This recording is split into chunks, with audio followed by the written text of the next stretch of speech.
Hey there, Synthrones. Today we're going to be talking about the new stuff, new synthesizers. I'm Pure Amateur Joe, and this is my channel, and this is where I talk about synthesizers. If you haven't already done so, hit the subscribe button, tap that bell, so you can keep up with all of my synth adventures. So we're talking about new synthesizers. If you have been keeping up with my channel, you'll know that I've got quite a few classic synthesizers.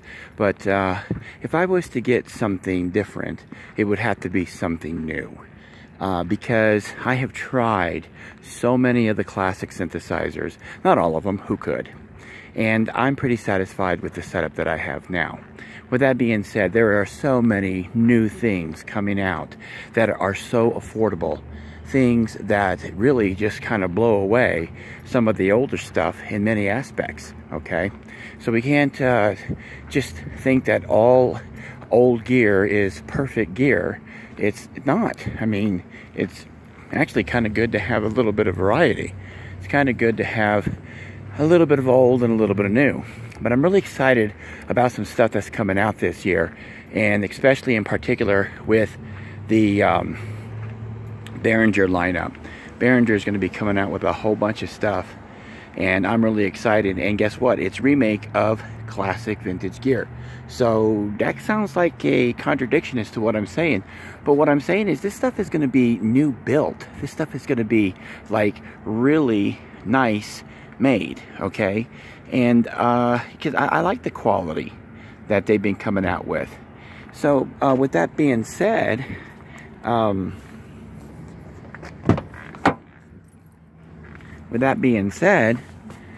why would I want to get new stuff when the old stuff's personality comes out through its age and quirkiness? Well, you know, after dealing with synth issues left and right from the old stuff, and then having to get stuff fixed and repaired and maintained, it gets a little tiresome after a while. So, you know, after a while you say to yourself, well, maybe something new that's working and kind of sounds old would be pretty cool to have. So Behringer's coming out with the SH101 clone. They're coming out with the OBXA clone, and they're coming out with some 808s and 909 clones. And I'm really, really interested in the drum machine clones because they are going to have the multiple outs, which is what I really desire for my drum machine.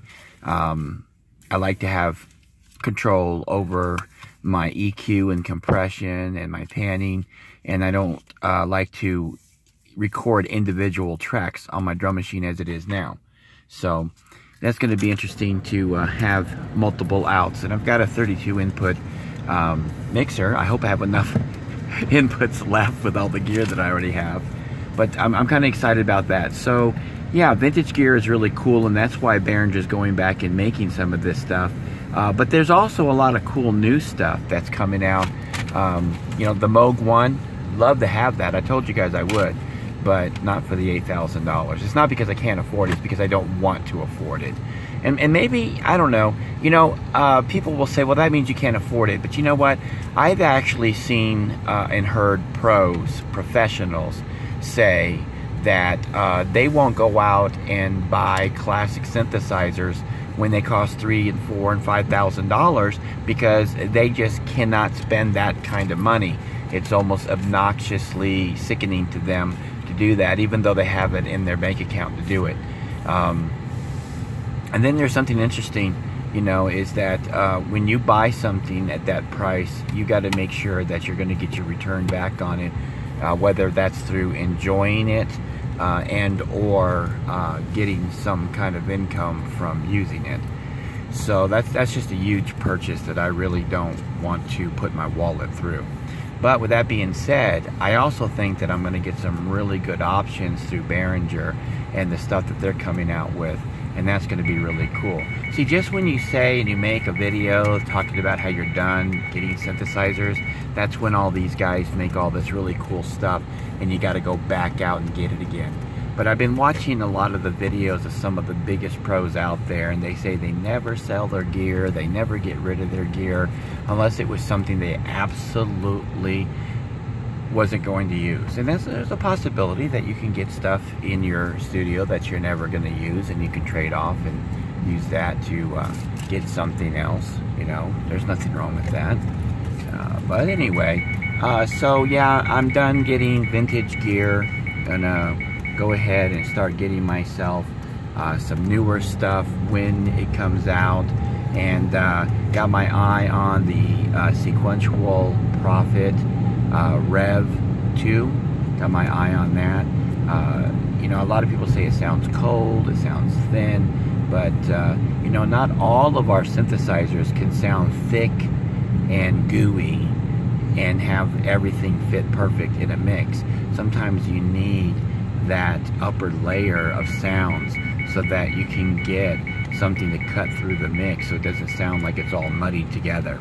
But anyways, those are my thoughts for today. If you haven't already done so, hit the subscribe button and tap that bell and leave a comment. I want to know what you guys think about classic gear, what kind of stuff you have, what kind of stuff you got your eye on, classic wise and new wise. Okay, a lot of cool stuff coming out this year, guys.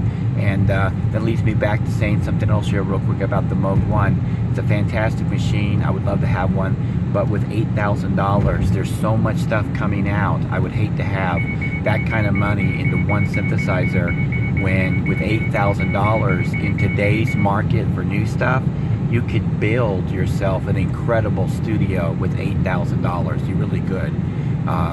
Some would argue you don't even need $8,000 to build a really super nice studio in today's world, and I would agree, you don't. I'm Pure Ambient Drone. Until next time, keep calm and synth on.